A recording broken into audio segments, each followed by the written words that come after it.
Good morning, everyone. We're continuing here in the laws of KASHRUS of Rabbi Yamin Forst, and he's still speaking about pas Akum, the bread that was baked by the non-Jew. Hagdaris pas palter.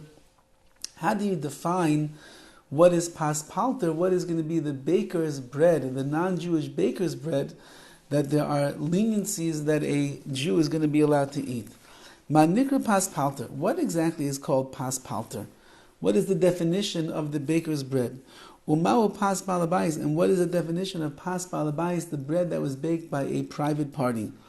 Pas palter, baker's bread, he pashe afa nachilim kol acherim. That is bread that was baked by a non-Jew with the intention of selling to others. It's commercial products. Even though this goy doesn't usually bake and sell, he usually runs things out of his own house and just eats for himself, but if he would in fact bake it with the intention now of selling it to somebody else, so that would make it into pas palter. Pas balabais, the bread of a balabais, of the individual homeowner, he pasha nachi offer letzarich b'nei beisai.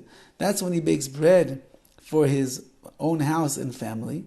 Afshu nachtaim b'munasa, even though that he's really a baker, he owns Johnny's Bakery, and he's at home right now baking bread for his family. So it doesn't matter that his job role is a baker. At home, he's a homemaker, and therefore that's considered pas balabais. That's the bread that was baked by a non-Jew in his home.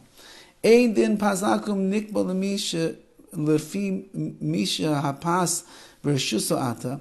You don't define pas akum, the bread that is non-Jewish bread, based upon where it is right now. Rather, we look at who was the one that was involved in the baking of this bread.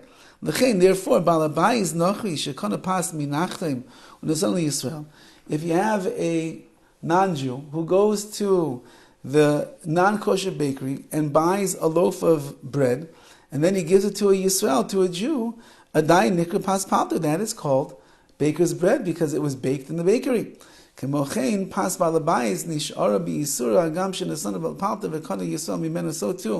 let's say that a Jack Smith ends up baking his bread in his house. He's a non-Jew, and then he goes to the Johnny's Bakery over there and he says, "Would you like to buy my loaf of bread? It's really good." And the baker buys the loaf of bread and he sells that to a Jew. That's not baker's bread. That's pas balabais. That's the bread of a private homeowner, and therefore it's going to be aser. And one more halach they didn't pass ours. What about rice bread? And we could assume that this is going to go for rice cakes as well. Even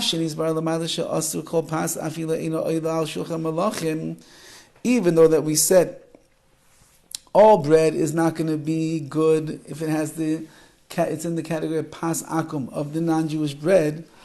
Even that is not oila al shulchan malachim, even if the bread is not such a high quality bread, and you wouldn't serve it on the king's table. We only prohibit the breads that are made out of the 5 types of grains that the Torah speaks about. And not bread that is made out of beans, for example, potato starch bread, or the other types of bread that they make out of kitnios, out of bean family, or pas arez, or rice bread, or rice cakes. These things are not made out of, or cornbread, these things are not made out of the 5 types of grains, and therefore they don't count as a prohibition of pas akum. The reason is ki pas kitnios or arez einu chashuv v'klal. Those breads, the cornbread, the bean bread, the potato bread, the rice bread, they're not chashiv, they're not really prominent at all. The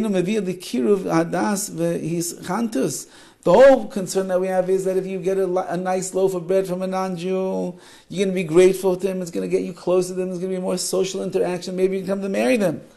No Jew, he's saying, is going to marry a goy because they ate rice bread or a rice cake together with him. Doesn't bring you so close. It was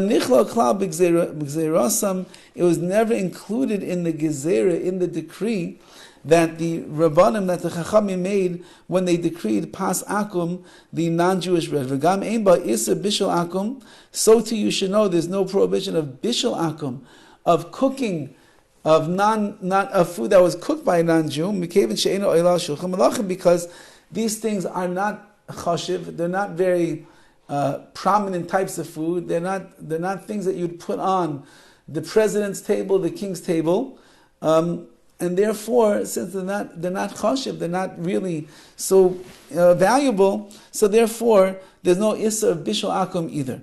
But if you have bread that was made by one of the 5 types of grain, asura b'chol inyan, that's asur no matter what. That's going to be pas akum.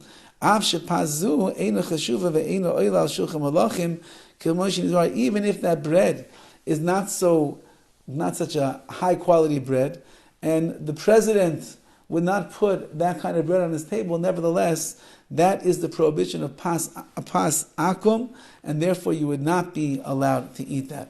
Rice bread, cornbread, rice cakes, corn cakes, all those things, no prohibition of pas Yisrael, and it would seem to be that there's no prohibition of bishul Yisrael either in those cases, because they're not something that is really chashiv, and therefore you don't have to worry in those particular cases.